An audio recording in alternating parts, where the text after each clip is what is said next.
Vamos começar a gravação?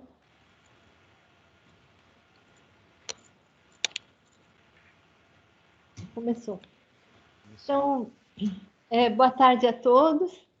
É com muita alegria que eu começo essa reunião de hoje. E hoje o nosso convidado é o Edson Diniz. Ele é técnico em assuntos educacionais na UFRJ e hoje faz parte do corpo social do Complexo de Formação de Professores.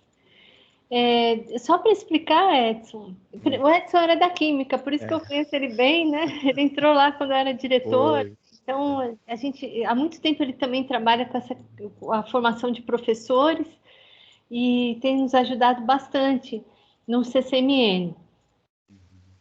O GT-CCMN, Edson, ele começou em junho do ano passado, por causa da questão da pandemia, e a ideia é a gente discutir questões ligadas à pandemia. A gente começou algumas reuniões, porque no início ninguém sabia quanto tempo ia durar essa questão acadêmica, como ficaria, mas a gente também tem várias questões hoje que são importantes para a universidade. Hoje você sabe que o CCMN tem vários cursos de formação de professores que foram impactados de alguma forma também pela pandemia e a questão da situação docente. E o GT-CCMN, ele tem representantes de todas as unidades, representantes discentes, de servidores técnico-administrativos e docentes também. Então, a ideia é justamente essa, que o pessoal comece a discutir assuntos. Nós fizemos, por exemplo, algumas reuniões para discutir a questão das aulas experimentais na pandemia. O Instituto de Física, ele trabalhou com alguns kits para os alunos trabalharem em casa. Então, nós tivemos muitas discussões bem importantes aqui, justamente para nos ajudar a passar esse período tão difícil. Então, eu passo a palavra para o Edson e agradeço mais uma vez por ele ter aceitado participar do nosso GT. E eu gostaria de pedir às pessoas que deixassem, nesse momento da apresentação, os microfones fechados, tá bom? Obrigada, Edson. Bom, primeiro, boa tarde novamente, para quem não vi. Dizer que é uma alegria estar aqui com vocês, agradecer muito o convite da professora Cássia, que foi a primeira pessoa que me recebeu na universidade, né, quando eu cheguei aqui. E trabalhei muito tempo no IQ, né, junto com o professor Joaquim, lá no LADQuim, né, ajudei a criar lá o LADQuim. E hoje estou no Complexo de Formação de Professores, trabalhando muito em parceria, um trabalho muito de articulação com as escolas do município do Rio de Janeiro, né, que é uma parceria que a gente estabeleceu e que começou a andar um pouco mais agora. Apesar da pandemia, a gente tem conseguido conversar com essas escolas. Eu sou, minha formação inicial, né, sou professor de História, eu dei aula, de fato, na escola básica por mais ou menos uns 20 anos. Tenho mestrado e doutorado em Educação na PUC-Rio. Então, essa questão, né, da escola pública, da formação docente, sempre fez parte aí da minha carreira, da minha trajetória, né? E eu pude trabalhar com isso na UFRJ, lá no Laboratório de Dados de Química, e também agora, mais especificamente agora, com o Complexo de Formação de Professores. Então, é um tema que eu trabalho já há algum tempo, né? O que eu trouxe para a gente conversar hoje, então, é um pouco da experiência que a gente está tendo no Complexo de Formação de Professores, principalmente a partir da articulação com as escolas básicas do município do Rio de Janeiro. Então, eu queria trazer um pouco isso, trouxe também alguns dados sobre estudos, né? Principalmente um estudo, eu vou até deixar depois aqui no chat esse estudo, que fala um pouco dos efeitos da pandemia sobre as escolas básicas, né, sobre a escola pública. Aliás, ele é mais abrangente, ele fala sobre escola privada também, faz até uma comparação, acho que é interessante também entender um pouco isso. Então, a minha ideia é que a gente pudesse falar um pouco sobre o complexo, sobre essa experiência com as escolas, e no final, deixar para vocês, né, para a gente conversar, alguns dados de pesquisas que estão falando sobre os possíveis efeitos da pandemia, né, possíveis efeitos e efeitos já concretos. Então, seria essa ideia da conversa, né? Eu vou colocar aqui a apresentação. Deixa eu ver se eu consigo de novo, né? Ver se aparece aqui. Será que apareceu? Apareceu, só tem que. Agora sim, está no Agora modo foi. apresentação, é. Ah, que ótimo. Eu agora estou vendo só a minha apresentação, então Qualquer problema eu te aviso, Isso, me avise. E claro, se aparecerem dúvidas também na hora, né? Não precisa, talvez não precise esperar até o final da apresentação. Vocês podem me perguntar. Oi. Eu posso falar só uma coisinha, porque Claro. nem todos talvez saibam o que é o complexo. Não sei se você quer Ah, falar, só assim, vou, quando começou. Tá ótimo, obrigada. isso, vou fazer uma pequena introdução, né, sobre o complexo de formação. Obrigada. Então, vamos lá. Então, aqui de forma muito resumida, eu devia ter colocado o site aqui, mas enfim, depois eu posso passar também para vocês. A gente tem um site que tem mais informações do que isso. E o que é o complexo de formação de professores, então, que a gente está falando, né? Hoje ele é uma instância da universidade, né? Já é reconhecida pela universidade como instância, que vai ser responsável pela organização da formação inicial e continuada dos professores. Eu botei educação básica aqui, não sei se devia ter colocado isso não, mas a formação inicial e continuada dos professores, dos discentes, né, dos futuros professores da UFRJ, numa relação muito próxima com a escola básica. Então, hoje, o Complexo de Formação é uma instância da universidade e que tem a incumbência de organizar essa formação de professores da UFRJ.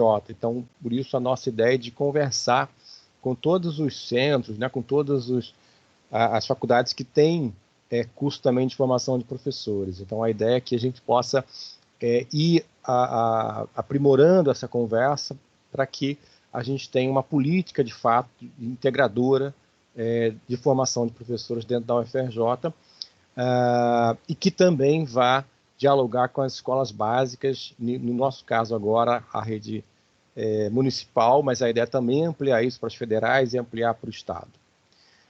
Alguns princípios básicos que vão nortear aí o complexo de formação de professores, a ideia da horizontalidade, né, que a gente tem uma relação horizontal com as escolas, com os centros formadores de professores, e a ideia, inclusive, que complexo de formação integre outras instituições, que não só a UFRJ, né? A gente, inclusive, tem uma conversa hoje com outras universidades também sobre esse tema da formação de professores, a pluralidade de ideias, né, democraticamente, a ideia da integralidade, né, entender a formação de professores na sua complexidade, enfim. Então, são valores que vão guiando a concepção e a ação do complexo.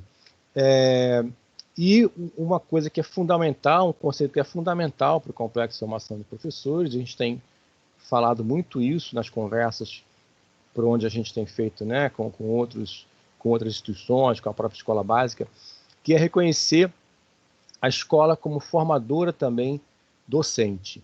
Né? A ideia é que o nosso aluno, ele tem uma formação básica, inicial, na universidade, mas a gente entende que essa formação ela precisa ser complementada e está em diálogo com a formação da escola, para onde esse aluno vai, para esse futuro docente está indo. Então, é uma formação que se complementa também a partir da prática escolar, né? E não só entendendo a universidade como uma formadora e a escola como campo de trabalho, mas é uma coisa que vai além, né? A ideia de que a formação se faz na relação universidade-escola e que a escola também ela é formadora dos docentes, que é ali que ele vai, inclusive, desenvolver a sua carreira e se desenvolver como docente. Então, esse é um conceito bastante caro ao complexo de formação de professores, que a gente tem trabalhado muito também com as escolas básicas com quem a gente tem se relacionado, né? Essa é uma questão fundamental para a gente, né? Que à primeira vista pode parecer uma bobagem, né? Será que a docência é uma profissão? e, ao mesmo tempo que é uma pergunta, é uma provocação também para a gente estar discutindo o tempo todo o que é ser professor, o que é ser professora. Muita gente ainda defende que ser um bom professor, uma boa professora, para ser um bom professor ou professora, basta apenas saber o conteúdo de uma determinada disciplina, né? Só que a gente defende que é muito mais do que isso. O conteúdo é fundamental, é importante, mas ser professor ou professora vai além de dominar apenas um conteúdo. É toda uma relação muito mais complexa com o saber e com as práticas em sala de aula, né? Então, essa é uma questão que a gente, o tempo todo, tem colocado e o tempo todo tem refletido sobre ela, né? O que é ser... docência é uma profissão, e que profissão é essa, e como que ela funciona. Bom, aqui, então, com essas questões mais conceituais, a gente tem feito um trabalho desde 2019, mais próximo. O complexo, na verdade, é anterior a isso, já tem uns 3 ou 4 anos, mais do que isso, talvez, uns 4, 5 anos, mas a gente conseguiu conversar, de fato, com a Secretaria Municipal de Educação desde 2019 para cá. A gente conseguiu entrar com as escolas, falar com a direção, falar com a secretaria, falar com os secretários de educação, né, os que tiveram aí nesse meio tempo, uns 3 ou 4 pelo menos, e aí a gente conseguiu finalmente fazer o convênio, né, com essas escolas, com a secretaria, para dialogar com as escolas. Então isso a gente encara como uma grande oportunidade para conversar sobre formação e uma formação ligada às escolas reais, né? Acho que é outra questão importantíssima. Muitas vezes a gente acaba falando de formação de professores, falando da escola pública, principalmente, mas uma escola que acaba sendo um pouco descolada da realidade. Então, essa parceria que a gente conseguiu fazer com a SME, com as escolas do município, nos dá uma base muito concreta para discutir que escola é essa. Então, acho que esse o complexo traz para a FRJ uma grande oportunidade de dialogar a formação de professores dentro de escolas reais, de escolas que são concretas, né? que os nossos alunos e alunas vão enfrentar no seu dia a dia quando saírem da universidade ou ainda durante a universidade. Então, aqui, um rápido resumo desse processo de articulação com as escolas, né? Assinatura do convênio. Nesse momento, a gente tem 48 escolas parceiras, então a gente sabe que é um universo pequeno, mas também não tem como fazer mais do que isso, né? Essas 48 escolas surgiram definidas a partir da conversa com a SME, para a gente começar a parceria, né? E a ideia depois, obviamente, que isso vai se ampliando, né, de acordo com as possibilidades que a gente tem, que a própria secretaria já tem. De forma muito concreta, o que a gente tem hoje? A gente abriu para um oferecimento de ações no campo da formação de professores para os nossos centros universitários, e a gente conseguiu 106 propostas que vão ser levadas agora para as escolas, né? Metade delas, mais ou menos, no primeiro semestre e depois metade no segundo semestre. Isso aqui foi uma resposta muito positiva que a gente teve do chamamento que a gente fez para a universidade oferecendo ações nas escolas públicas. A ideia, então, é que essas escolas recebam essas propostas e aí os seus profissionais eles possam escolher que ações eles vão, em que ações eles vão interagir, né? E aí tem desde cursos, palestras, eventos online, feiras de ciência, oficinas, enfim. Aí tem um conjunto de ações muito diversificadas que estão sendo oferecidas agora para essas 48 escolas e a gente vai ter o retorno já já. Aí, nessa articulação, a gente também tem discutido muito qual é o papel da universidade em relação às escolas públicas. Tradicionalmente, essa relação é uma relação muito hierarquizada ainda, né? Como a universidade que se coloca acaba se colocando, né, como a detentora do saber e que esse saber é levado para a escola pública e aí na escola pública esse saber é aplicado. A gente tem discutido muito esse paradigma, né, e tentado construir outras relações, de novo, né, as relações mais horizontais, né, que se a universidade produz saber, né, produz ciência, a escola também produz saberes e também produz saberes a partir da sua prática, a partir das suas reflexões, que devem voltar para a própria universidade. Então, uma relação mais horizontalizada e de troca, de fato, de saberes. Essa é uma construção ainda, né? Claro que isso leva um tempo, né? Porque as relações construídas ao longo do processo nessa relação são relações que estão solidificadas, que têm uma cultura, né, já colocada. Então, desfazer isso realmente dá um trabalho, e só com a prática que a gente vai conseguir fazer horizontalizar um pouco mais essa relação. Mas acho que é importante investir para o bem da escola pública, para o bem da universidade. Essa troca é fundamental. E um quinto ponto, que também faz parte de uma orientação do complexo, é a ideia do conceito que o professor Nova, quando esteve aqui na UFRJ, defendeu, que é a ideia da casa comum, né? E essa ideia da casa comum, eu vou apresentar já no próximo slide, tem sido um guia para a gente conversar com as escolas e com a SME, né?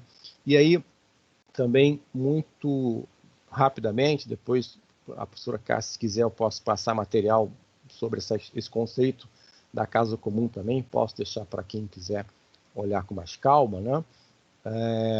O que seria a casa comum?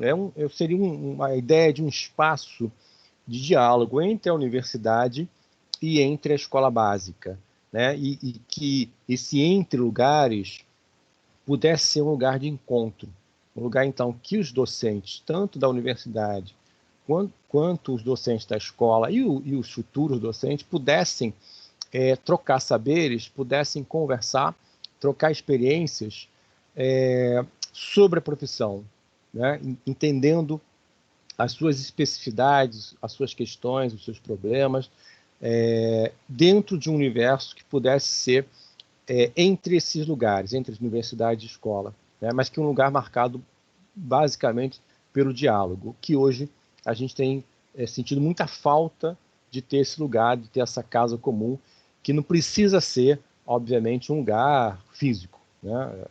É um lugar de encontro mesmo, né? E de que a gente precisa pensar nessa casa comum em todas as ações que a gente puder fazer junto com as escolas, né? Reconhecimento da docência como profissão. Então, a docência não é uma vocação, a docência não é, digamos, um lugar apenas da experiência prática, né? Mas também é um lugar de reflexão, um lugar de criar um ethos profissional próprio, né? O professor Nova fala muito ele usa muito o exemplo do médico e do engenheiro, né? Que para se formar eles têm que ter acompanhamento de um outro médico, de um outro engenheiro mais experiente, que possa, inclusive, discutir com eles a profissão, introduzi-los à profissão, né? E um pouco disso que se fala na casa comum também. E, por fim, acho que para a gente pensar nesse terceiro espaço, nessa casa comum, é preciso conhecer a escola, é preciso conhecer a rede, né, onde essa escola está localizada, e é preciso conhecer a cultura escolar. A gente tem muitos trabalhos, muitas pesquisas e muitas discussões na própria universidade desse certo afastamento que aconteceu ao longo do tempo entre a nossa universidade, eu falo da universidade de maneira geral, né, não só da UFRJ, da cultura escolar, né? Então, há uma separação entre o que se trabalha na universidade em termos conceituais sobre escola e a escola de verdade, a escola que é aquela que está ali aberta na segunda-feira e que recebe os meninos, e que recebe as meninas, e que tem toda uma cultura em volta dessa escola. Então, é preciso conhecer essa escola, é preciso conhecer o funcionamento da rede, é preciso conhecer essa cultura escolar para que a gente possa pensar de verdade na ideia da casa comum e para que isso não fique só no conceito bonito, no conceito bacana, mas que isso de fato aconteça. E aí, eu trouxe aqui, o quadro tem muita informação, mas é só para ter uma ideia do universo. Estou falando aqui da SME, né, isso aqui são dados da Rede Municipal do Rio de Janeiro, mas acho que serve para a gente ter uma ideia de que escola nós estamos falando, de que rede nós estamos falando. Então, quando a gente trabalha dentro do complexo, olhando para as escolas, esse é o quadro que a gente tem que estar sempre tendo em vista, né? São essas complexidades que a gente vai trabalhar com elas. A gente tem no Rio de Janeiro hoje 52.129 profissionais de educação, que não são só os professores e professoras, né? Que também são outros profissionais, e a gente tem 644 mil estudantes. Então, nós estamos falando de uma rede de mais de 500 mil de meninos e meninas, né? Uma rede que tem mais de 1.500 escolas públicas, e escolas que vão estar em áreas muito pobres, na maioria das vezes, em periferias, em favelas, escolas que têm uma complexidade enorme, e que tem cada uma delas uma cultura própria, né? Então, nós estamos falando deste universo quando a gente fala em escola, em rede municipal.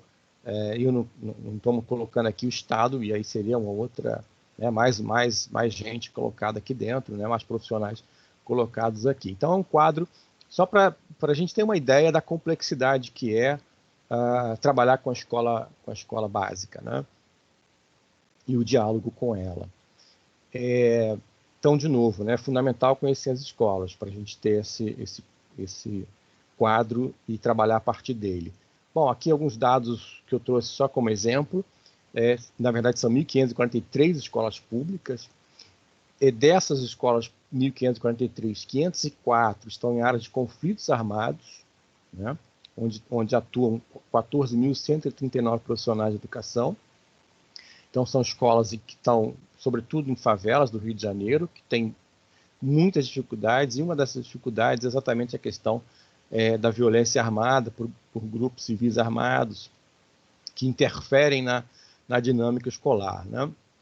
E nesse conjunto de escolas, a gente tem aí 168 mil crianças e adolescentes. Eu trouxe, só para a gente entender de novo, nessa complexidade, aqui o conjunto de favelas da Maré, que fica do lado da nossa universidade, né, muito próximo. Eu lembro que lá de cima do Instituto de Química dá para ver a maré, né? A gente sobe lá no 6º andar, aí na varanda, dá para ver uma boa parte do conjunto de favelas da Maré, que é um dos maiores conjuntos de favelas da cidade, tem 140 mil moradores, e, se eu não me engano, é o maior conjunto de favelas que tem, é um conjunto de favelas que tem mais escolas dentro. São 46 escolas públicas. Eu não tenho notícia no Brasil se tem outro conjunto de favelas com esse número de escolas. E está exatamente colocado ali do nosso lado da universidade. Muitos ex-alunos da UFRJ são professores e professoras dessas escolas, né? Eu morei na Maré por muito tempo, e eu lembro, e quando fui fazer trabalho a partir do Instituto de Química em alguma dessas escolas, encontrei alguns alunos, ex-alunos, que foram da UFRJ. Então, está ali do nosso lado. São 16 mil estudantes. A Maré tem 6% de analfabetos, que é o dobro da cidade. 62% da Maré é composta por uma população negra, e só 37% concluiu o ensino fundamental, sendo que metade desses 37% não chegou ao ensino médio. E eu não coloquei aqui, mas a Maré tem 1,5% de universitários. Uma boa parte da força de trabalho da UFRJ vem da favela da Maré e cruza ali todo dia aquela ponte entre a universidade, a ponte sobre o Canal do Cunha, entre a Maré e a universidade. Esse é um bom exemplo de diálogo que a gente pode ter com escolas públicas que estão localizadas muito próximas da nossa universidade e que faz uma diferença muito grande, não só para essas escolas, mas para a própria universidade, né? A gente certamente tem práticas ali dentro dos professores e professoras que vão escapar muito que vão produzir muitos saberes que muitas vezes a gente não tem reconhecidos na universidade, enfim. Então, é uma realidade interessante da gente conversar, interessante da gente conhecer, porque é um universo realmente muito, muito importante ali para esses moradores. Essas escolas são praticamente os únicos equipamentos públicos que tem na Maré. E a gente poderia estar falando da Maré, poderia estar falando do Alemão, que é próximo também, enfim. E aí, um dado, já para a gente começar a falar um pouco da pandemia, é que a Maré e as outras favelas, todo mundo aqui acompanhou, né, ou acompanha isso nos jornais, foram duramente atingidas pela pandemia. Né? Então, aumentou muito o desemprego, aumentou a falta de renda das pessoas, a fome voltou a atingir muito duramente a Maré. Eu participei e ainda participo de várias campanhas de doação de cesta básica para os moradores da Maré. Então, é uma realidade realmente muito dura. As pessoas voltaram a passar fome, e o Brasil, nesse sentido, regrediu aí 10, 20 anos. Infelizmente, a pandemia agravou muito mais as nossas desigualdades, que a gente já conhecia, não são novidades, né? Mas agravou muito mais.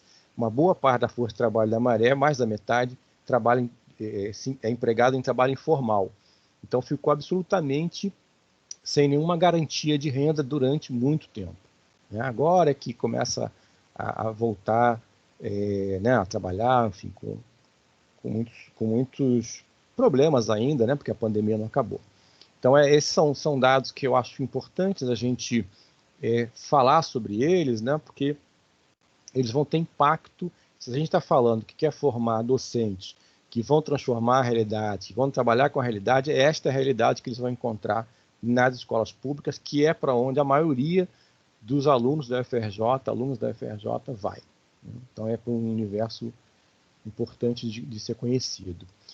E aqui, para já começar a fechar, né, para a gente poder aproveitar mais o tempo, eu trouxe essa pesquisa, e eu estou com a pesquisa aqui, vou passar também no chat daqui a pouco.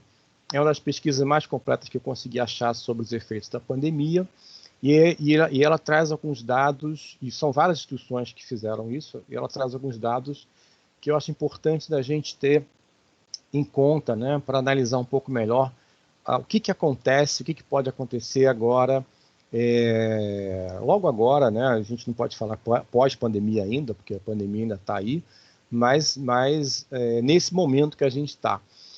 Primeiro dado que a gente vai ver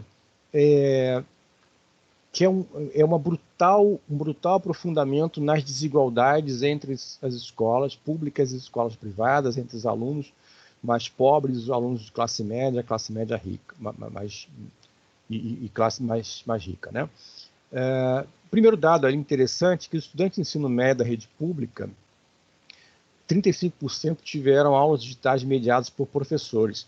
Na rede privada, isso chegou a 90%. Então, tem uma diferença gigantesca entre o acesso a aulas, a plataformas digitais com professores na rede pública e na rede privada. Então, a diferença aí foi muito grande, e daqui a pouco a gente vai entender por que isso. Segundo essa pesquisa também, aí é um dado mais geral, 20 milhões de domicílios brasileiros não têm acesso à internet. Isso significa 28% total. Porém, quando a gente olha esses dados com mais cuidado, essa falta de acesso à internet está em 48% das áreas rurais do Brasil e 45% na faixa de menor renda, ou seja, quem está no campo e quem é mais pobre teve muito menos acesso à internet do que as outras classes sociais, do que quem está nos grandes centros, nas metrópoles brasileiras. Então, isso aqui é outro dado importante. Aí não está falando, mas mesmo quem tem acesso, uma boa parte de quem tem acesso à internet, não é? Vai ter uma internet que não é a ideal. Então, além da falta do acesso, a gente sabe que muitas crianças têm acesso precário à internet, seja porque não tem banda larga, seja porque na casa, às vezes, tem um celular para 3, 4 crianças, né? E para a mãe e para o pai, enfim. Então, essa questão do acesso à internet foi um problema foi não, ainda é um problema grave enfrentado principalmente por aqueles que têm uma renda menor. O outro dado é que 86% dos alunos da rede pública vivem em famílias que ganham até um salário mínimo. Se eu não me engano, o salário mínimo está em 1.100, 1.100 e poucos reais hoje, que também é muito pouco, o que dificulta muito a compra de equipamentos, né? Então, enquanto a escola privada os alunos da escola privada, né, de uma maneira geral, puderam investir, né, em internet banda larga, em computador, em câmera um pouco mais potente, essas famílias mais pobres, que estão, sobretudo na escola pública, não conseguiram fazer esse investimento, porque a gente sabe que não tem como a pessoa que ganha um salário mínimo comprar um computador novo, alugar uma internet banda larga, né? Fica muito difícil. E aí, para gravar isso, a maior parte das redes de ensino, principalmente das cidades menores, não conseguiram implantar o ensino remoto. E isso, estou falando de cidades menores, mas no Rio de Janeiro, até pouco tempo atrás, esse ensino remoto ainda era muito precário. A gente, quando foi conversar com as escolas lá do complexo, a gente percebeu que uma boa parte delas, a maior parte delas talvez, tivesse muita dificuldade de fazer o ensino remoto. Tanto que uma boa parte delas continua trabalhando com o esquema de apostilas, né? Que era mandar material escrito para os alunos, ou então uma forma de tentar driblar esse problema, que era usar o WhatsApp, né? Então, muitos vídeos, materiais foram mandados pelo WhatsApp. Agora a coisa melhorou um pouco mais, né? A nova secretaria, né, conseguiu se organizar melhor, mas mesmo assim é muito difícil, né? E eles têm usado outros meios, como a TV. Tem uma TV, né, que eu acabei de esquecer o nome agora, mas tem uma TV municipal, né? Ai, meu Deus, é Rio Educa, não. Bom, tem uma TV municipal, depois eu vou lembrar o nome. Eu não lembro. Tem uma. Ai, meu Deus, eu estou lembrando de um programa chamado Rio Educa, mas não é Rio Educa. Depois a gente lembra. Mas tem uma TV que eles estão usando e fizeram material também para os alunos acessar, porque essa TV pode ser acessada via TV aberta, né? Aqui é um dado que quando eu olhei, fiquei realmente muito preocupado, né? Que, na verdade, vai confirmar esses outros dados todos aqui que a gente está vendo da desigualdade, que o recebimento dessas atividades escolares na casa durante a pandemia. Então, estudantes com o índice de renda mais baixo, né, que está aqui em cima, né, 68%, 73%, 77%, receberam menos atividades escolares em casa. Já os estudantes com uma renda superior, um pouco melhor, 88%, 92% receberam bem mais atividades escolares em casa. Então, para as crianças mais pobres, além de todos os que a gente falou, o desafio de conseguir o acesso remoto, também foi mais difícil receber atividades escolares. Então, a gente tem dois grandes problemas aí, quer dizer, nesse caso, né, dois grandes problemas. Ou não conseguiu acesso, ou o acesso ao material foi precário. Então, isso também são dados desse problema da pandemia. Aqui um segundo quadro, também com alguns outros dados, que aqui tem a ver também com a questão, e aqui é uma questão étnico-racial, né? A gente sabe que no Brasil a pobreza, né, ela tem cor, né? Ela não é igual para todo mundo, e esse dado aqui vai deixar bem claro isso. Então, aquelas aulas mediadas pelos professores, né, 60% dos jovens que conseguiram acessar essas aulas se declararam brancos. E para os meninos, né, que se consideraram pardos e pretos, ou negros, como o IBGE vai classificar, esse percentual foi bem menor, principalmente para os meninos que se autodeclararam pretos. Então, tem uma diferença aí de quase 20 pontos, né? Então, agravando um outro problema que é, além da pobreza, a questão do corte étnico-racial. Aqui um outro dado também muito preocupante, isso é uma entrevista com os pais, né, do das crianças, que é a questão da falta de motivação, que é isso, o menino tem, ou a menina tem tanta dificuldade de acessar o conteúdo online, que eles vão ficando desmotivados, né? E isso é um problema gravíssimo. Então, a falta de motivação desse estudante chegou a 51% deles em julho de 2020, né? E isso no final do ensino fundamental, nessa faixa de alunos do ensino fundamental, essa proporção foi de 54%. Então, 54% das crianças do final do ensino fundamental, que é um momento delicadíssimo, é quando tem muita evasão, né, que seria o 9º ano para o 1º ano do ensino médio, 54% dessas crianças disseram que estavam muito desmotivadas, o que vai corresponder também ao que os pais vão dizer, que acharam que os seus filhos não evoluíram, não aprenderam durante a pandemia. 56% dos pais vão dizer isso. Olha, meu filho, eu acredito que meu filho não conseguiu aprender durante a pandemia. Então, além da desmotivação, as famílias estão dizendo, olha, 56% dessas famílias vão dizer, olha, meu filho não conseguiu, minha filha não conseguiu aprender o que devia. Então, isso também é um dado que eu acho muito preocupante e que a gente vai ter que levar muito em conta a partir daí. Aqui embaixo, um outro dado também que é importante, né?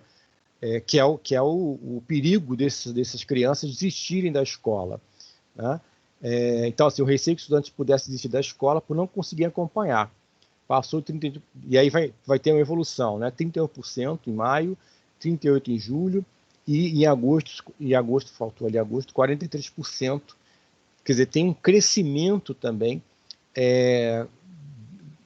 da duração da pandemia. Quanto mais a pandemia dura, mais essas crianças, o risco delas desistirem da escola vai aumentando também. Então, esse é um outro dado muito preocupante, né? E aí, uma conversa com os professores, 48% deles vão dizer que os seus alunos não aprenderam o que era esperado, que é um outro problema também. As pessoas vão dizer, olha, eu acredito que metade dos meus alunos não aprendeu, pelo menos metade não aprendeu o que eu esperava que eles aprendessem. E aí, juntando todo esse quadro, né, da falta de perspectiva, da falta de acesso, do desânimo, das dificuldades, né, vocês devem ter acompanhado o quanto é difícil acompanhar uma aula no celular, por exemplo, né? Eu fico imaginando a dificuldade que esses meninos têm, porque a gente, né, que está na universidade, para acompanhar, às vezes, as lives, as aulas, os cursos que a gente faz, já é difícil, né? E fico imaginando para essas crianças. Então, isso junto vai fazer com que a gente tenha, as perspectivas que a gente tenha hoje são de um aumento no atraso escolar, né? De um aumento, não da reprovação imediata, mas a reprovação que vem depois, porque essas crianças não vão conseguir acompanhar, não conseguiram acompanhar os conteúdos que deveriam nessa idade certa, por exemplo. E um futuro aumento também da evasão, que, aliás, futuro não, porque já está acontecendo também uma evasão imediata agora, né? Muitas crianças evadiram da escola por essas questões todas aqui, que essa pesquisa vai mostrar para a gente. Então, o quadro é um quadro muito difícil, muito preocupante, que é um quadro que se coloca como um grande desafio para o nosso trabalho, para a UFRJ, para o Complexo de Formação de Professores e para a formação docente. Então, aí eu acho que a gente tem duas questões, aliás, várias questões, eu separei duas apenas, né? Diante desse quadro, né, dessa pós-pandemia, que ainda não estamos na pós-pandemia, ainda estamos na pandemia, como que as escolas deverão receber os estudantes? E eu acho que a universidade tem um papel relevante nessa discussão. Como que a gente pode ajudar as escolas a pensar nisso? Essa é uma questão que a gente do Complexo tem debatido muito, né, entre nós e com a universidade, com as escolas, né? Como que as escolas vão fazer para recuperar esse tempo perdido, né? Eu vi algumas outras especialistas falando, né, que vai ser muito difícil a gente conseguir recuperar tudo que a pandemia fez a gente perder. Que as próximas gerações vão ter muitos problemas, muitas dificuldades na sua carreira escolar, né? E aí, diante disso, eu acho que essa pergunta a 2, né, que professoras e professores da universidade e a escola podem e devem formar, que tem que nos guiar nesse momento, né? Não dá mais para a gente não colocar o que aconteceu nesses 2 anos, o que continua acontecendo nesses 2 anos. Essa discussão tem que entrar imediatamente, né? Claro, eu imagino que já tenha, inclusive, entrado, na verdade, né? Mas ela vai durar um bom tempo, né? Eu acho que essa crise da pandemia, os seus efeitos sobre a escola pública, sobre a universidade também, é óbvio, porque também a universidade foi afetada muito profundamente, ela vai exigir da gente uma reflexão muito profunda sobre que escola vai ser essa pós-pandêmica e que professores e professoras nós vamos ajudar a formar pós-pandemia, entendendo todas essas questões que não vão se resolver com pouco tempo, né? A pandemia, ela escancarou a nossa desigualdade estrutural da sociedade brasileira, e criou novas desigualdades. Então, enfim, sem querer ser pessimista, né? Muito pelo contrário, acho que é olhar para essa realidade e criar a partir dela alternativas, né? Quais são as alternativas, quais são as premissas que vão orientar a reconstrução dessa profissão e da escola pública, da escola básica, a partir desse momento que nós estamos vivendo, que nós vamos atravessar ainda, aí, sei lá, pelo menos até o final do ano, segundo, né, os especialistas que entendem mais do que isso, né? E para fechar, agora juro que para fechar, acho que eu vou sair daqui, deixa eu só ver como é que eu saio daqui, acho que saiu, né, professora? Saiu sim. Saiu. E só para fechar, tem um vídeo que eu coloquei, né, o documentário que a gente fez no chat, eu coloquei no chat, está no YouTube, e se vocês puderem ver depois, eu acho que ele traz um retrato muito interessante do que os professores e professoras enfrentaram agora na pandemia. Porque muita gente teve a impressão de que a escola pública ela parou durante a pandemia, né? Na verdade, ela fechou porque tinha que fechar, não tinha jeito, né?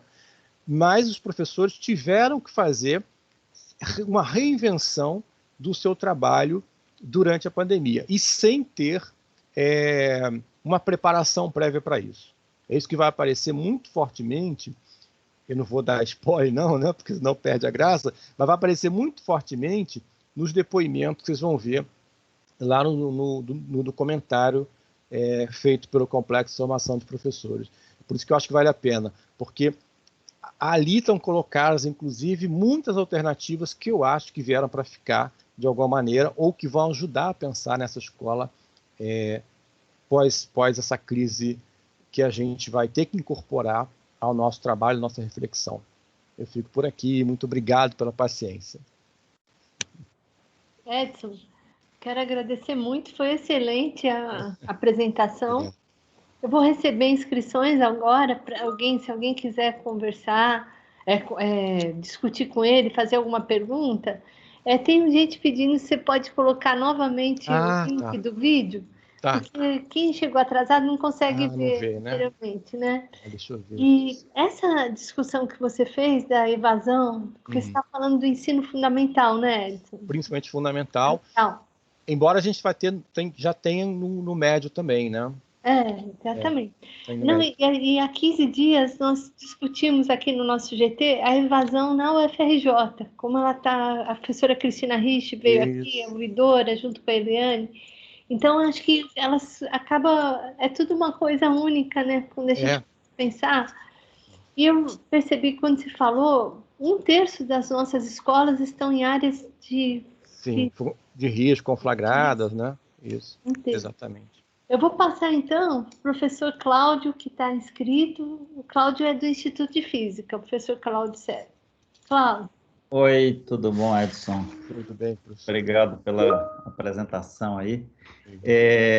Eu acho que essa interação da universidade com o ensino básico, né, fundamental e escola média é extremamente importante. Realmente, eu conheço vários colegas no exterior, dos grupos de pesquisa, que eles começaram a ter coisas para preparar os alunos para verem, né, os alunos que entravam na universidade, aí viram que eles tinham que atuar antes, e aí eles descobriram que realmente a universidade tinha que atuar lá no ensino básico, senão a coisa não andava. E isso passa muito pelo, realmente, essa questão também do professor que a gente forma, né? Que ele vai dar um exemplo, em geral as pessoas aprendem com o exemplo que a gente dá, levam isso lá para o ensino médio e isso é levado para todos os níveis. Aí eu queria fazer 2 comentários. Uma me preocupa muito a questão prática, experimental. O nosso ensino, né, por razões históricas e estruturais, ele é muito baseado em abstração e teoria, certo? Onde a gente tem prática, não tem prática nenhuma, né? Para não dizer que não tem nenhuma, existem exceções, né, para confirmar a regra. Mas a questão de prática, né, especialmente na área de ciências e mesmo na área social, de você participar lá de uma limpeza de uma praça, de você participar como cidadão, né, de coisas da sua cidade, do seu ambiente, isso inexiste na nossa escola. A nossa escola é voltada a cuspir aquele, né, era, né, muito assim, né, está mudando um pouco, mas era cuspir aquele conhecimento e o aluno aprender, inclusive, como que o professor quer que ele repita, né, porque eu já vi isso inúmeras vezes, o aluno dizendo, não, a pergunta era essa, mas eu sabia que estava errado, mas respondi como a professora queria me ouvir, né? Então, assim, isso é muito ruim no nosso ensino, isso cria um ensino, né, completamente deturpado nesse sentido. Então, eu acho que, em particular, a universidade pode ter um papel indutor de práticas de experimentos, né, de demonstrar a professores do ensino básico, ensino médio, que você pode fazer observações científicas, por exemplo, com coisas mais simples que existem. Você não precisa ter um laboratório complexo, caro. Você pode partir para usar uma série de coisas locais e fáceis para ir começar esse processo da educação do observar, do se questionar, do fazer hipóteses, né? Uma coisa assim. Então, isso é uma coisa extremamente importante, que eu acho que acho que seria interessante. Eu não sabia dessa instituição aí, desse complexo, né? Eu acho que isso é uma coisa que vocês poderiam tentar, como é que se diz, pegar, né, exemplos na universidade e tentar fazer esse tipo de interação, né? A outra dúvida que eu fiquei, eu não vi, não deu tempo de assistir o vídeo antes, estou aqui meio enrolado, mas já existe há quanto tempo esse complexo? E assim, você tem exemplo de coisas práticas que vocês já desenvolveram junto às escolas? Ou isso está no vídeo? Ou você teria alguma coisa assim que você puder, só para a gente ter uma noção? Quer dizer, já existe antes da pandemia, né? Isso, já existe. Isso. Tá. 2019, né, mais ou menos. Foi antes até, né, Edson? Eu vou passar para o Edson, então, para ele responder. É bem recente, então. Tem interação também com aquela Casa da Ciência que a gente tinha lá em Botafogo, não sei nem se existe. Existe, o Ismar é o diretor da Casa da Ciência. Existe, né? Mas é uma outra estrutura, né? A Casa da Ciência está ligada ao fórum, né? Certo, tá. Mas se o Edson quiser comentar, Edson. Então o complexo é bastante novo, né? É novo, dentro da estrutura da universidade é novo. As conversas, né, as discussões sobre o complexo, elas devem ter uns 5 anos, mais ou menos, né? Mas a gente já teve experiência com as escolas, né, antes da pandemia. A gente fez, inclusive, tinham 5 escolas, que a gente chama de piloto, não sei nem se esse é um bom nome, né? Mas aquelas escolas que a gente fez primeiro algumas experiências, né, com elas, então funcionou ali.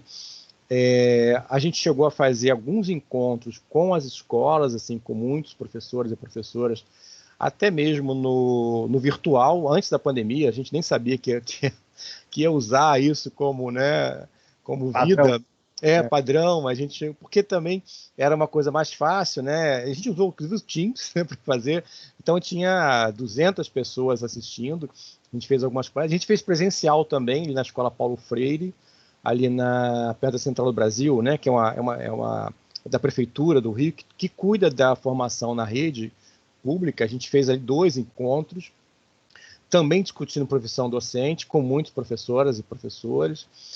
Então, já tivemos ações concretas nessas escolas, né?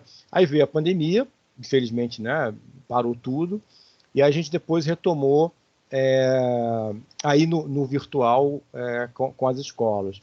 Chegamos a fazer 2 seminários também virtuais com essas escolas, e agora nós estamos no momento de voltar para as escolas para oferecer essas ações que eu falei, né? São 106 ações, mais ou menos metade agora e metade no segundo semestre, que são ações que vão para os profissionais da escola, e aí não só professores, né? mas todo mundo está ali na escola de alguma maneira, e dar oportunidade para que essas pessoas elas qualifiquem também a sua formação.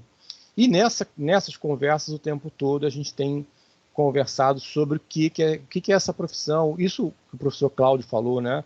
Essa coisa da experiência, do experimento, dessas conversas de relação professores-alunos, família, território. Então essas questões, né, estão sendo colocadas também com as escolas. É claro que é um processo sempre mais lento do que a gente gostaria que fosse, porque tem toda uma cultura por trás, é um universo ainda pequeno, né? São 48 só, por uma rede que tem muitas, 1.500 escolas, né? Mas a ideia é que a gente vá gradualmente, inclusive, incorporando mais essas escolas, né?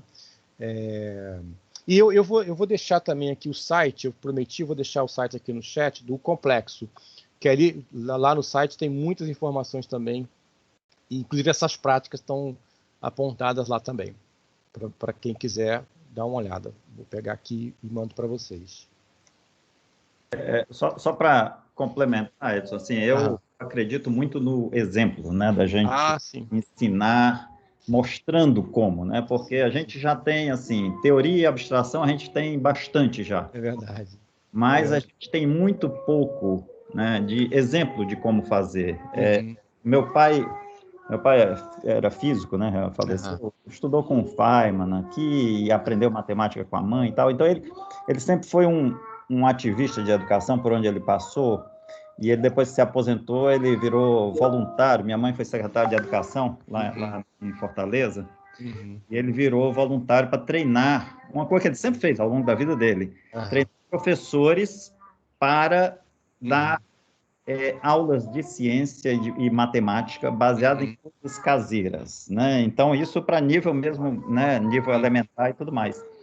E a ideia dele, ele começou com um grupo, a ideia dele era formar, numa como é que chama, uma árvore hierárquica, você forma ali um grupo de 5 ou 10, que depois iriam formar mais 5 ou 10, e tentar propagar essa coisa. Mas, infelizmente, no meio desse processo, logo depois ele teve um acidente de carro e acabou tendo que parar as viagens dele e esse processo de treinamento. Mas eu acho que seria muito interessante, tá, aproveitar essa estrutura que vocês estão aí, vocês pensaram, fica um desafio, tá, para a gente ter uma coisa de exemplo mesmo, de dar um exemplo de, olha o que a gente pode fazer no ensino de ciências, né? Tipo de coisa que você pode fazer com custo zero, né? Que você pode fazer com coisas ali de ensinar os alunos a observar os fenômenos, a se perguntar sobre os fenômenos. Mas isso aí, se não for exemplificado, se for só... Ficar na teoria, né? A pessoa não capta a ideia, a noção, tá entendendo?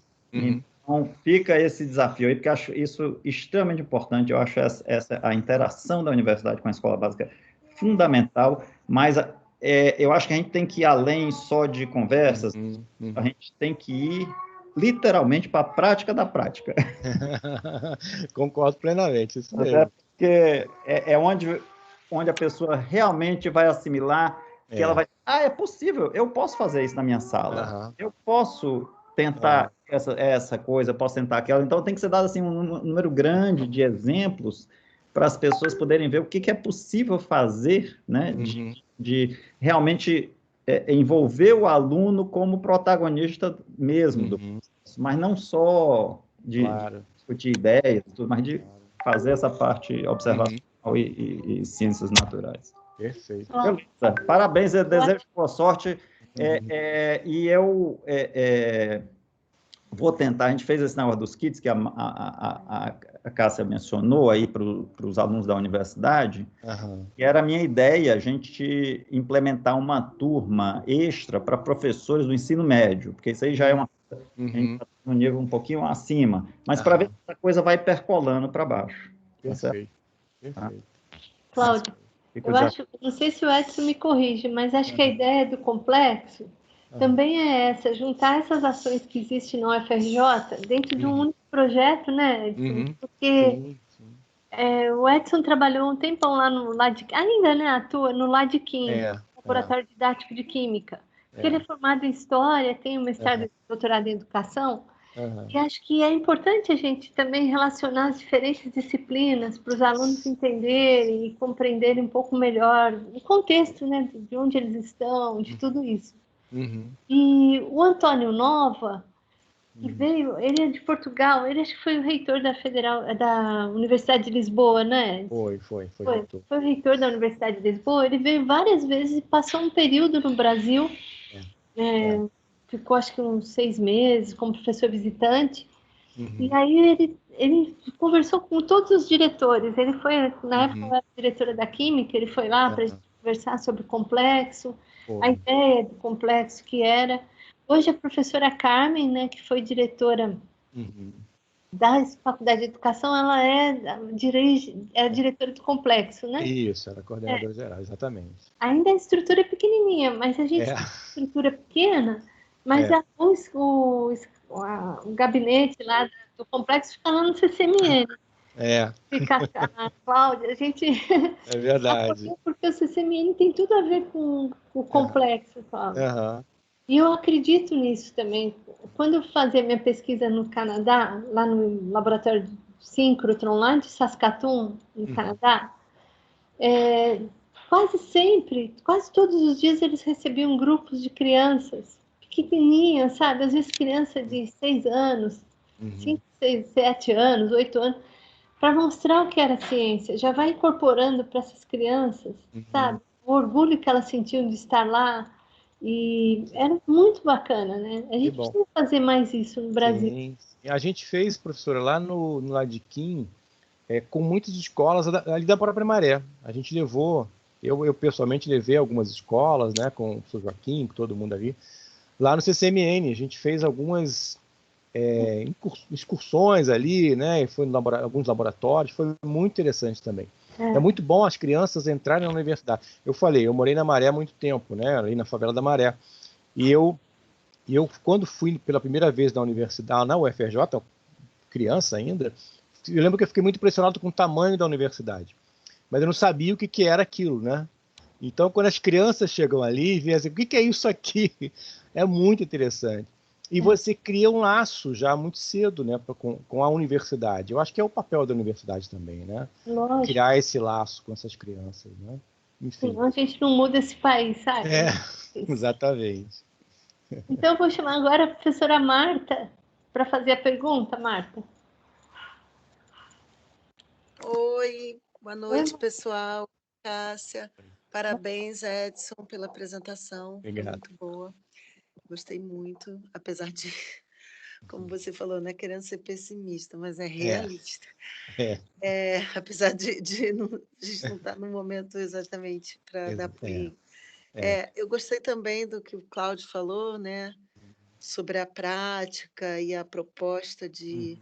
Ele falou, né, como ir numa praça, fazer uma ação concreta, né, que traga para o presente, para a realidade, ainda mais agora que a gente está assim, como agora, né, no virtual, e com falta de contato com a realidade concreta, tátil.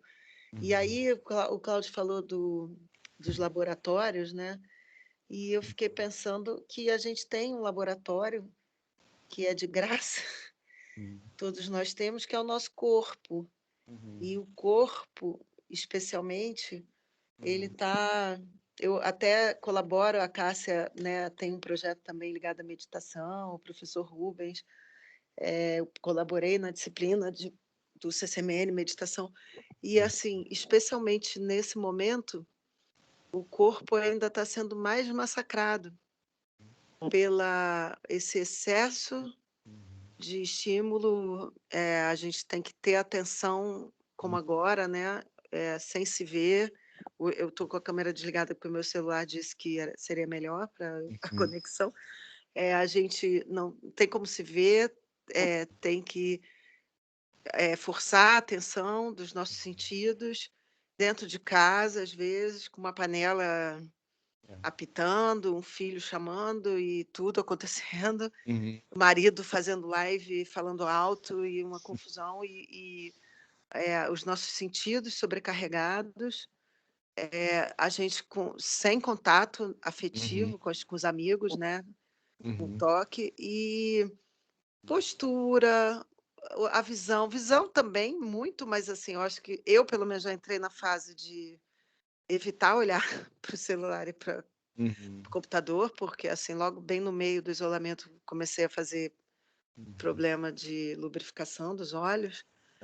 Então, assim, o que eu queria chamar atenção, assim, e me colocar também à disposição para conversar com você, e até, assim, essa disciplina que a Cássia é uma das coordenadoras do projeto de meditação, assim, a gente pretende expandir práticas de meditação, e no meu caso também eu venho da dança, né, da fisioterapia, de como esse laboratório que é de graça, que é o nosso corpo, ele pode ser também um acesso, o que é necessário, é urgente acessar o corpo, e também um acesso a isso, a uma dessas ações, como o Cláudio falou, de propostas mais para a prática, voltadas para a saúde, e, de certa forma, para fazer uma compensação desse ataque à nossa saúde que a gente está vivendo, tanto do vírus como do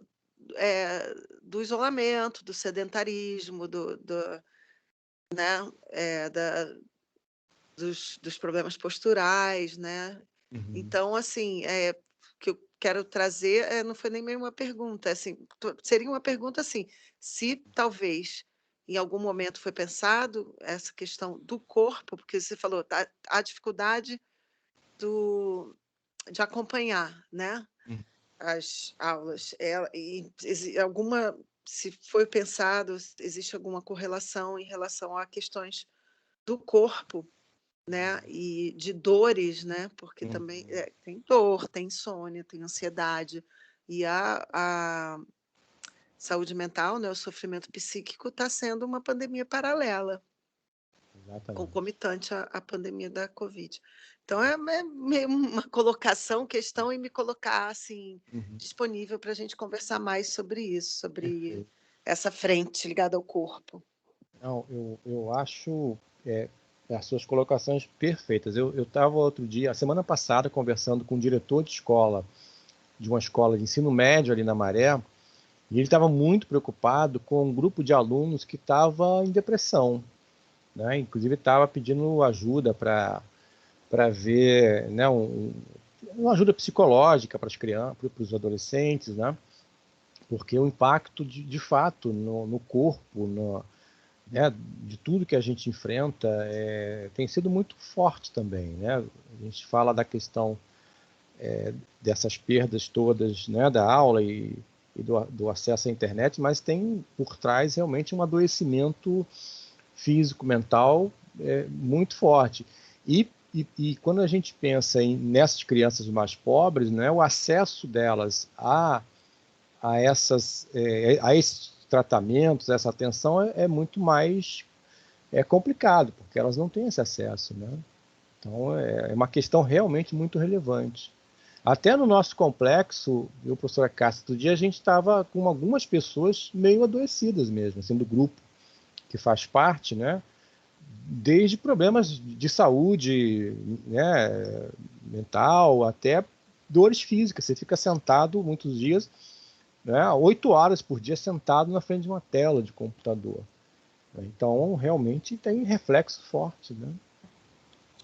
Isso... Assim como a gente está com esse grupo, que a Cássia, né, é uma coordenadora desse grupo da meditação, eu fiquei pensando se a gente puder criar um pequeno protocolo, né, de algumas estratégias de 5, 10 minutos de um trabalho corporal, de um protocolo. Pode ser uma ideia que veio aqui, uma cartilha, alguma coisa assim, mas é uma coisa para a gente construir. Desculpa, te interrompi, cara. Não, o que a Marta está falando, assim, uma coisa que eu até queria perguntar, dentro daquelas ações, são 106 ações que você falou? 106. A gente recebeu. E tem de várias unidades da UFRJ? Tem, praticamente todas as unidades. Né? Todas que têm Inclusive licenciatura ou algumas? Só as que têm licenciatura?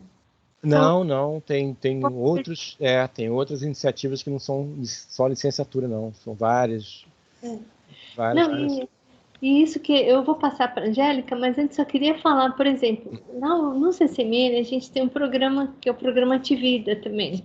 A Marta tem ajudado também nessa questão da disciplina, da arte, ciência da meditação. Mas dentro do Programa Ativida, a gente tem um atendimento psicológico para os alunos, para os servidores, e a fisioterapia. A parte de fisioterapia, hoje, a Alexandrina, né, que está há 40 anos na UFRJ, ela está atendendo muita gente que está com a questão de crise de ansiedade e também problemas respiratórios resultantes da Covid. Porque ela é especialista em respiração. Então, está lotada a agenda dela, a dos psicólogos está lotada. Então, a gente está vivendo realmente uma fase muito complexa. Eu fico imaginando essas crianças, né? Então, nessa situação, pequenininhas, que não tem uma escola regular, já é difícil com a escola, porque o nosso país é muito diverso, né? Eu imagino as crianças agora nessa questão da pandemia, não é fácil, né? Exatamente. Mas, Marta, eu posso passar para outra pessoa, Marta? Sim, obrigada, Cássia. Nada, obrigada a você, viu? Então, eu vou passar para a Angélica. Boa noite, professor Edson, muito obrigada. Esclarecedora a sua apresentação. Né? Eu tenho feito um trabalho, fiquei bastante feliz aqui que rapidamente no início da reunião eu assisti um pedacinho do vídeo, né? E vi uma escola que eu sou parceira, que é a Escola Anísio Teixeira, que eu venho oferecendo oficinas para meninas, né? Através do ensinamento de narrativas para ampliar o conhecimento delas no pensamento computacional. Né? E, assim, sempre que a gente faz uma aproximação, que eu faço as oficinas, o formalismo é uma cartinha que eles encaminham. E quando eu vi logo no seu vídeo a escola, eu falei assim, poxa, um caminho maravilhoso para formalizar esse trabalho. A gente tem feito com essas meninas uma ajuda, na verdade, porque como eu trabalho com narrativas, a gente ensina conceitos de computação e, como exercício, elas criam histórias. Legal. Então, no momento que elas criam histórias, a gente percebe exatamente a vivência, o que elas estão passando dentro de casa, né, os seus problemas, durante esse período de pandemia, a falta da escola, né? Então, assim, foi um aprendizado ao longo do isolamento, esse trabalho que a gente fez com as meninas, né? Porque é um projeto de extensão sobre a atuação das meninas dentro da área da ciência da computação. E aí, a minha pergunta é, como a gente pode estreitar esse relacionamento, né? O Instituto Tespacite, do qual eu sou lotada, pode atuar, né, como parceiros, trazendo esses projetos de extensão que a gente já faz com as escolas. Tem outros pesquisadores do Instituto que trabalham também para se aproximar, né, e ser parceiro. Ótimo. Eu posso deixar o meu contato, porque eu hoje estou exatamente como a professora Cássia falou, eu estou coordenando um grupo, né, que é a Comissão de Articulação do Complexo com as escolas. Então, eu tenho conversado muito com as escolas. Então, eu posso deixar aqui o meu WhatsApp, e, claro, não só para você, mas quem tiver aqui e quiser saber um pouco mais, ou quiser ver como é que a gente pode estreitar os laços, porque aí a gente pode falar, e aí a gente pode encaminhar também, e como que a gente pode fazer? Aí a gente pode conversar sobre como aproximar, porque a gente já tem um convênio com a Secretaria, então isso facilita muito também, né? Porque tem aquela parte burocrática que é mais chata. O Complexo hoje já conseguiu assinar esse convênio, o que pode abrir muitas portas. E o convênio que é para toda a universidade, não só para o Complexo. Então a gente pode ver como que ajuda também nesse processo, e é óbvio, aproximar de vocês. Não, e vai ser ótimo, porque a gente tem um projeto iniciando no final de julho, início de agosto, com o Ministério da Educação, onde a gente vai ensinar tecnologia assistiva para 1.000 professores da rede pública, à distância. Então, é um super desafio, e eu acho que é um projeto que interessa a nós ter essa aproximação também, né? Então, te agradeço muito. Sim. E parabéns. Obrigado. Trabalho maravilhoso. Obrigado. Botei no chat para vocês e meu telefone e meu zap.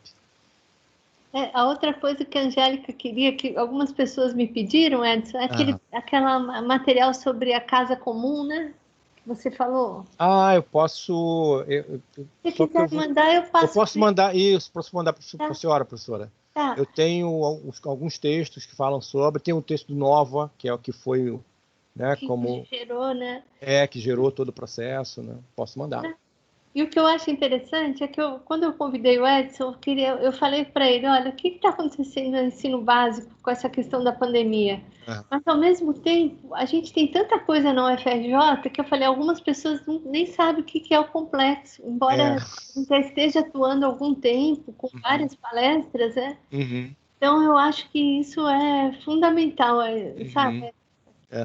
Sim, sem dúvida. Vou passar para a professora Rosane Sangil, do Instituto de Química. Oi, Edson. Foi uma surpresa enorme a sua palestra para mim. Eu ouvia falar do complexo, né? Evidentemente, a gente tem um curso de licenciatura no Instituto de Química, e tem a licenciatura EAD também, mas é a licenciatura presencial. O coordenador da licenciatura presencial, o professor Michel, ele comentava bastante, mas era uma ideia que eu fazia completamente diferente do que você apresentou, né? Para o melhor, né? Bom. E, assim, uma coisa que sempre eu imaginei era essa questão de alguma forma a UFRJ atuar na Maré. Né? Mas isso, para mim, tinha sempre dois lados. Né? Eu tenho um dos meus filhos, ele fez educação física na UFRJ, e ele participava de projetos de extensão que atuavam na Maré, e eu via isso, né, as participações dele, com muita aflição, né? Assim, bem sincera, né? Eu me afligia porque a gente fica no bloco A e nós ouvimos, somos testemunhas, né, de conflitos que ocorrem na Maré, né? Então, assim, mas por outro lado, uma ideia que eu tinha talvez é se a UFRJ atuasse de uma forma assim extensa mesmo, né?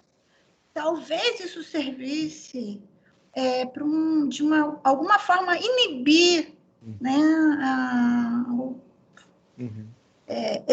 alguns desses conflitos, né? Eu tive alunos que não puderam comparecer à prova no Instituto de Química porque foram proibidos porque estava havendo uma briga lá na Maré e ele não podia, ele foi proibido de sair de casa. Então, ele ligou de um orelhão, né? Isso me marcou profundamente também. Eu falei assim, meu Deus do céu, né? É uma coisa oposta do que deveria acontecer, né? Então, aí eu estou vendo aqui, você falou que, né, lidou muito com a Maré, né?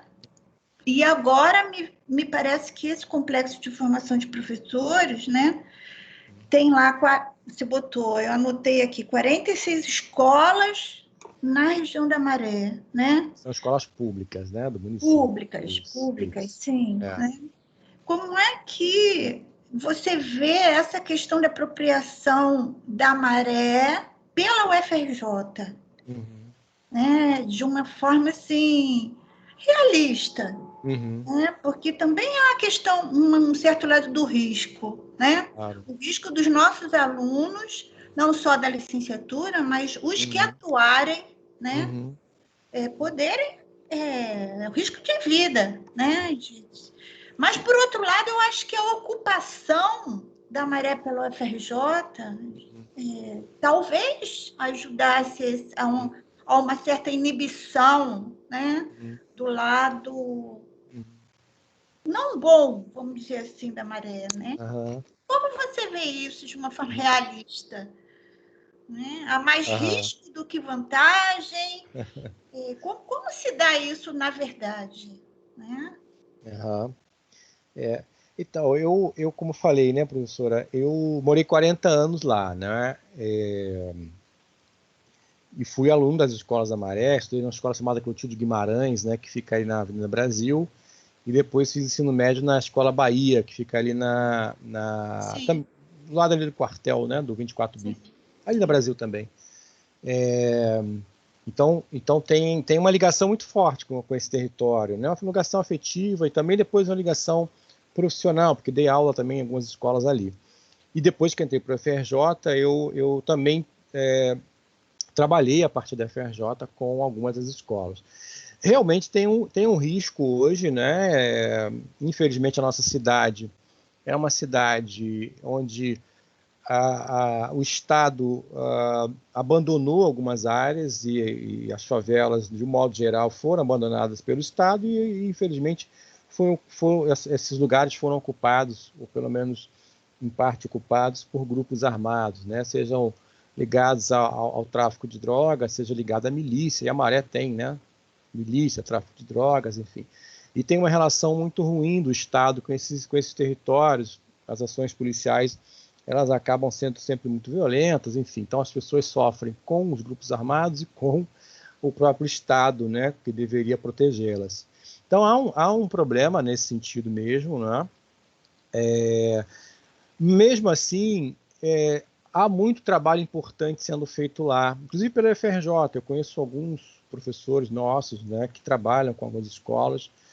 Eu mesmo trabalhei com alguns professores aqui da FRJ, lá na Maré, né, e sempre muito bons trabalhos, assim. O que você fala, né, de o que a FRJ podia fazer, eu acho que podia ter um trabalho mais integrado, porque trabalhos temos, né, mas é sempre um professor, uma professora que tem o seu projeto, vai e desenvolve com as escolas. Talvez se nós tivéssemos um programa, e aí eu acho que o complexo de formação pode ajudar nisso também, um programa integrado com essas escolas e com os profissionais da escola. A Maré tem 16 mil estudantes de ensino fundamental e médio, né? Então é um público realmente considerável. E eu acho que a universidade pode ajudar muito nisso. É óbvio que a universidade não vai resolver, né, questões que estão além dela, questões estruturais, como a própria questão da violência, da segurança. Mas eu acho que a universidade pode entrar num debate público sobre esses espaços. Não só pode entrar com a sua experiência prática, né, com seus projetos, com as suas ações para os professores e para as crianças, que eu acho que já é muito importante, mas pode também discutir que cidade é essa que nós temos, onde territórios grandes quanto a Maré, estou falando de 140 mil pessoas, né? Para vocês terem uma ideia, a Maré é maior do que 93% dos municípios brasileiros. Ela é como se fosse uma cidade. Então, acho que a universidade pode debater essa questão como instituição, ainda mais a UFRJ, né, que é a universidade, uma das mais importantes do Brasil, tem um peso público muito grande. Então, quando a universidade fala, e fala no seu conjunto, né, como instituição, eu acho que tem um peso importante. Acho que é uma ação interessante da gente ter essa universidade olhando mais para esse território que está ali do lado dela. Que, como eu falei, boa parte da força de trabalho da UFRJ vem da Maré. Né? E é muito interessante, eu saía do IQ, professora, e às vezes ia para a Maré trabalhar, lá eu tenho uma instituição que eu fundei lá também, e aí eu encontrava muitos trabalhadores da UFRJ, lá na Maré. Dizia, fulano, você está aqui e tal. E é muito interessante. Então, acho que pode ter uma posição política pública, né, da universidade, Sim. falando sobre esse território, e eu acho que pode ter, e aí, de novo, né, eu acho que o complexo tem uma função aí, de juntar essas nossas ações aqui, eu já vi algumas que vocês já falaram, que eu achei super importante, e de tentar conversar com as escolas e ver com elas, e aí tem que ver com elas, porque elas conhecem o território, né, como que a universidade poderia estar mais presente. E, claro, assim, né, e a professora Rosane aponta muito bem, tem questões muito concretas, tem questões de segurança, mas como que a gente pode conversar com as escolas e minimizar os riscos, por exemplo, né, ou avaliar que riscos são esses, né? Enfim, porque pode ser feito. E tem muita coisa interessante na Maré. Eu conheço muitas ações, a Maré tem mais de 3.000 estabelecimentos comerciais, por exemplo. Né? Tem mais de 100 instituições, entre igrejas, organizações, associações, dentro da Maré. Tem uma orquestra dentro da Maré. Enfim, tem um mundo de coisas interessantes que podiam ser acionados para a universidade, junto com a universidade, por exemplo. A nossa universidade, a Orquestra do Amanhã da Maré, tem um trabalho belíssimo com alunos da escola pública que são moradores da Maré, que podia fazer uma parceria fantástica com a nossa música, por exemplo. Seria maravilhoso trocar essas experiências. Enfim, estou falando só da música, mas tem muitos exemplos. Né? E é isso, avaliar com a escola como isso poderia ser feito. Acho que essa é uma tarefa importantíssima. Né? E avaliar os riscos também, porque é isso, ninguém não vamos né, esquecer da realidade. A realidade está ali na concreta. E para isso tem que trabalhar com ela. Né? Muito obrigada. Um pouquinho, Rosane, que eu sinto que a gente tem que perder esse medo, né? Porque a cidade está muito violenta. A gente tem que ser cuidadoso, não perder essa percepção da violência que existe. Mas eu vejo que se a gente não começar a atuar assim, vai ser muito difícil a gente mudar esse país, né? É verdade. Então, eu tenho mais 2 pessoas inscritas, e aí a gente encerra, tá bom, Edson? Tá ótimo. O professor Graham Smith, que é do Instituto de Matemática. Graham. Obrigada, Rosane.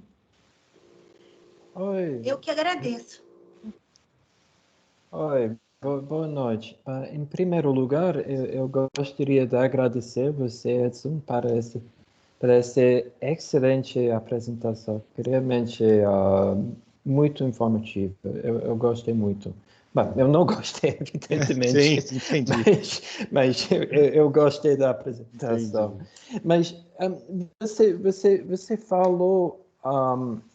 na verdade, eu apenas tenho uma pergunta muito pontual, que apenas diz respeito a uma certa curiosidade que eu tenho, é que em algum momento você, se não me engano, você falou que em vários lugares as escolas públicas são os únicos equipamentos públicos. Eu acho que é isso que você falou.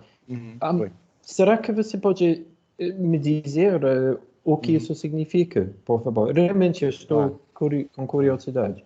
Claro. Não, da própria Maré, eu vou usar de novo a Maré, podia usar a Rocinha, podia usar o alemão. Em muitas localidades, a Maré são 16 favelas, né, formam um conjunto. Eu não sei se eu falei isso. Ela não é como as favelas, de uma maneira geral, não são monolíticas, né? Elas têm...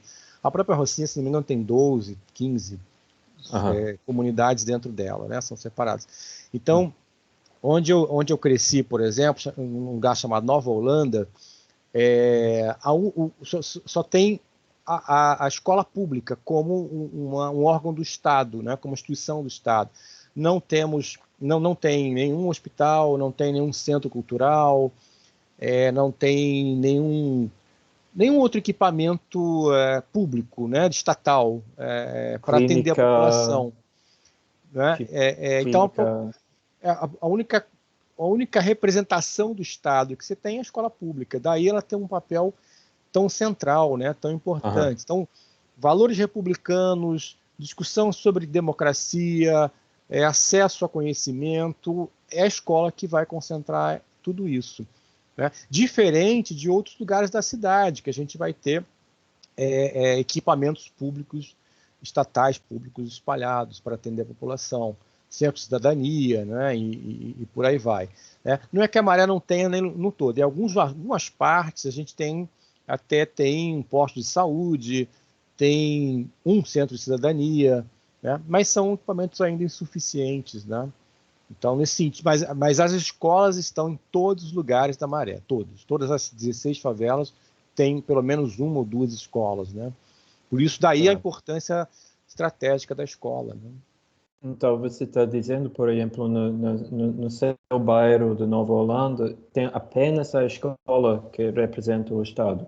Apenas a escola, né? Você tem outros estabelecimentos comerciais, privados, tem instituições como ONGs, igrejas, associação de moradores. Mas do Estado, a única representação é a escolar. É ela que faz esse papel, né? Isso é muito interessante. Muito obrigado, Edson. Novamente, imagina, muito obrigado. É fascinante, evidentemente preocupante. Sim, eu agradeço muito. Obrigado. Obrigada, Graham. É o Henrique agora, que é o diretor do Instituto Tércio Pacício, nosso NCE. Obrigado, Cássia. Professor Edson, obrigado pela apresentação. Eu na verdade, não tenho, assim, eu só queria, até escrever no chat, né, eu queria até fazer coro ao pedido que a Angélica fez, né, o NCE, através até de alguns trabalhos que a gente tem, não só da equipe da Angélica, como uma outra equipe lá, que é da professora Carla Verônica, junto com a Cláudia Mota, né, que tem alguns trabalhos com inclusão também de alunos, em especial de áreas com dotações e em áreas de risco, né? Então isso também eu acho que é muito interessante. Mas também queria só eu achei relevante também uma parte do que foi apresentado, porque no último GT a gente comentou alguma coisa sobre evasão escolar na universidade, né? E esse próprio preparo do professor que está lá na ponta inicial, e esse convívio com a nossa universidade, né? Essa situação do que está colocando, principalmente o aluno da Maré, que é aí do lado, né? Ele convive com a universidade. Então, ele mostrar ele o que é a universidade, qual é a expectativa, eu acho que seria muito importante no sentido de diminuir a evasão da própria universidade, porque quando ele entrar, ele vai saber o que está preparado. A gente tem uma chance de ouro nesse sentido de mitigar o problema de evasão, porque a gente, na verdade, não vai estar não vai estar mascarando uma expectativa. O rapaz, desde o início, já está sabendo o que esperar. Então, assim, é uma coisa que eu queria... Não sei exatamente como fazer, né, a minha área, né, mas eu acho que pode ser uma oportunidade. Sem dúvida. É basicamente isso que eu gostaria de falar. Eu acho ótima a sua ideia. A gente tem, inclusive, pré-vestibulares na Maré, né, que já colocaram muitos meninos e meninas da Maré na nossa universidade, na UFRJ e em outras também, né? Mas eu acho que essa questão da gente conseguir, por exemplo, trazer as crianças das escolas públicas, eu acho que essa pode ser uma parceria muito factível. Eu sei que a gente tem muita dificuldade com o transporte, essas coisas todas, né? Mas se a universidade pudesse investir em fazer isso, trazer essas crianças dessas escolas que estão, por exemplo, no ensino médio ou que estão no final do ensino fundamental para visitar a universidade, isso faz uma diferença impressionante na vida dessas crianças, nesse sentido que o senhor está falando, de conhecer o que é... Eu vou confessar, eu até os meus 25 anos de idade, eu não sabia o que era universidade. Não sabia. Porque nunca me disseram o que faziam numa universidade. O que ela produz. A gente não sabe. Hoje, obviamente, né, isso mudou muito. As crianças hoje têm muito mais acesso, mas eu não sabia. Eu fui saber depois, eu entrei na universidade com 27 anos de idade. Quer dizer, pelo menos uma década atrasado em relação ao que é a média, né? E muitos amigos meus nem entraram na universidade. Porque não se sabia o que era a universidade, apesar da gente conviver com a universidade desde os 10 anos de idade, que a molecada vai jogar bola no campus no final de semana. Eu lembro que eu jogava bola no IKEA ali, viu, professora Cássia? Joguei muita bola ali perto, no campo que tinha no hospital, mas eu não sabia. Era uma grande praça, né, de diversão para a gente, muito agradável, mas a gente saía dali e não sabia o que era. Então, se a gente puder aproximar a universidade com coisas simples, não estou falando aqui nada de... É fazer uma parceria com a diretora de uma escola dessa e dizer, nós temos aqui um ônibus por mês para levar 40, 50 crianças, obviamente, né, deixando passar esse momento que a gente vive, para visitar alguns lugares, para visitar o CCMN, por exemplo. Né? E eu tenho certeza que isso vai fazer uma diferença gigante na vida desse menino, com um ato simples como esse. Nada sofisticado e nada muito caro também para a universidade, né? Sim. A gente tem nossos museus aqui, o próprio CCMN tem, até junto ao CT, temos um caminho de museus aqui que ele é inclusivo, né? E cada vez que a gente inclui e deixa o garoto participar disso, a expectativa do que é realmente a universidade, para ele vai diferente. Não vai ser só aquela situação dos pais que eu vou botar na universidade que ele vai ser doutor. Ele vai ser doutor, mas não sabe nem exatamente o que significa isso, qual é a dificuldade. Ele vai ficar naquele paradoxo entre ser doutor e sustentar a família economicamente. Exatamente. E ele se frustra quando percebe isso. Exatamente. Então, os professores do ensino fundamental, ensino médio, já serem instruídos e permitirem essa participação inclusiva na universidade, eu acho que seria muito, muito proveitoso.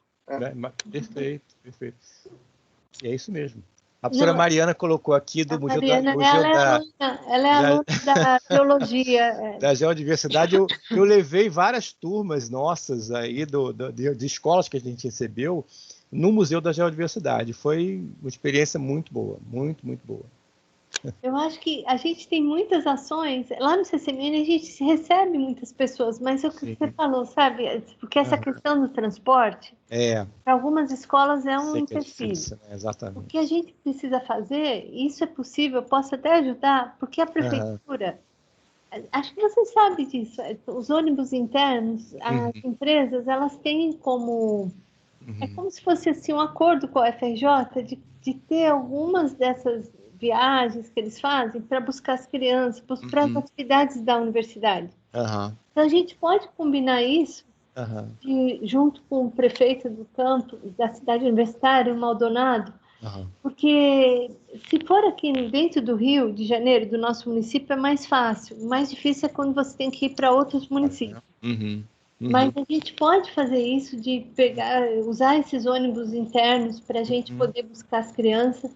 Nossa, se precisar, eu posso ajudar, porque eu sei que isso é um grande empecilho. A Geociências, né, até a Mariana falou, a Geociências tem uma prática grande da extensão universitária, de trabalhar com as crianças. E eu vou até contar assim, uma experiência minha simples. Tem um projeto na física, que tem menina no circuito.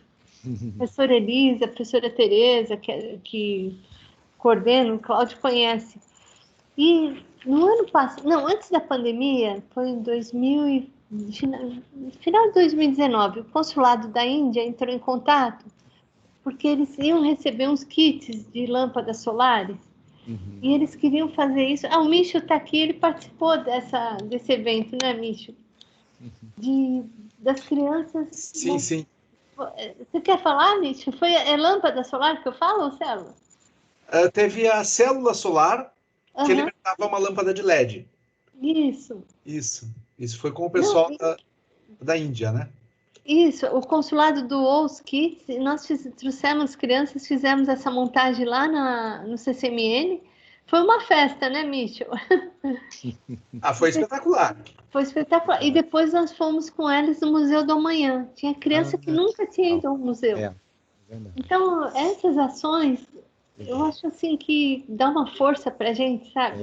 Você pode colaborar de alguma forma para melhorar esse país, né? É verdade. Eu acho que o Mício, a Elisa, a gente ensinou as crianças a soldarem, eles ficaram muito felizes, sabe? Fizemos lanche para eles. Então, acho que... eu acho que depois da pandemia, acho que tem que assim, incentivar ainda mais essas atividades, né? É verdade. Porque a gente pode fazer muita coisa, e não precisa, como você falou, não precisa ser coisas muito complexas. Exatamente. São coisas simples que vão, de alguma forma, motivar essas crianças, né? Exatamente. Eu sinto muito isso também. Uhum. Não sei se tem mais alguém, alguma pergunta, mais alguma coisa? Se não, Edson, se você quiser falar mais alguma palavrinha... Não, eu só quero agradecer muito o convite, gostei muito da conversa, é sempre importante a gente falar sobre essas questões, né, na universidade. Como eu falei, né, o quadro é muito difícil, é muito grave, a universidade sozinha, obviamente, não resolve tudo, nem tem como, mas acho que pode muito, mesmo dentro das nossas limitações, dentro dos nossos problemas. A gente sabe que a universidade, infelizmente, está sendo muito atacada, né? Enfim, corte de verba, um monte de contingência, mas mesmo assim acho que tem um grupo de pessoas, de profissionais muito competentes, muito comprometidos também com essas questões que a gente viu agora aqui, que eu apresentei uma parte delas, e eu acho que a gente pode muito, acho que pode muita coisa. Então, eu tenho muito orgulho da universidade, da UFRJ, onde eu vou eu falo isso, né? E eu acho que a gente tem um papel a cumprir, um papel público republicano a cumprir, que é muito importante, faz muita diferença. Essas ações, que parecem pequenas ações, são ações fundamentais e que mudam muitas vidas. Eu acho que a gente pode fazer isso, né? Enfim. Então, eu agradeço muito o convite, professora. Na hora que me chamar, eu volto aqui, se vocês me aturarem mais um pouco. Enfim, não, vai ser ótimo. E o complexo está aberto para a gente conversar sobre parcerias, sobre o que for importante para vocês também. O Edson colocou o e-mail do complexo. Quem quiser pode escrever. Isso. Eu tenho certeza que para os nossos alunos, a Mariana está aqui hoje, que é a nossa aluna representante no GT, eu acho que a gente precisa, de fato, fazer os nossos alunos colocar a mão na massa, né? Eles participarem dessas iniciativas, porque isso dá uma outra visão. Eu acho que ajuda até a diminuir a evasão na UFRJ.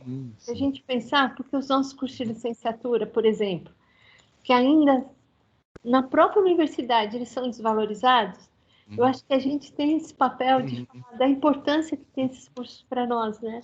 Para a nossa universidade, para o nosso país como um todo. Sim. Então, eu também só quero agradecer, gente. Foi muito bom, Edson. Eu gostei bastante. Muito obrigado. Interessante que tem gente de todo o CCMN aqui, de todas as unidades. Acho que eu queria que vocês divulgassem o complexo, porque a gente tem muita coisa para fazer aqui pela universidade. Obrigada, viu, Edson? Muito obrigado. Vamos continuar essa conexão. Vamos sim. Então, pessoal, eu queria, assim, mais uma vez agradecer a presença de todos e nosso próximo GT vai ser daqui... Não sei se Cabral quer falar. Cabral? Não, tá tudo certo. Professor Cabral, que é o nosso vice-decano. Não, tudo bem, só liguei a câmera. Obrigado, Edson, foi muito bom. Obrigado, professor. Queria que vocês divulgassem isso e para a gente continuar trabalhando assim pela universidade e fortalecendo o nosso centro. Acho que o nosso centro tem muito a ajudar no trabalho do complexo, porque é muita coisa a fazer e poucas pessoas ainda, né? Ainda. Mas vai crescer. Vai sim. Obrigada, gente. O nosso próximo encontro será daqui a 15 dias, tá bom? Obrigada, gente. Obrigado. Para todos. Obrigado. Tchau, boa noite. Tchau. Parabéns pela data de ontem, Cássia. Obrigada. Feliz aniversário, Cássia. Obrigada. Ganhei um presente hoje, olha. ganhei o presente de todos vocês, as mensagens lindas. Obrigada, gente. Foi muito bom. Obrigado. Tchau, boa noite. Boa noite. Boa noite. Saúde a todos, máscara e vacina. Isso. É isso mesmo, vacina. Vou parar aqui a gravação.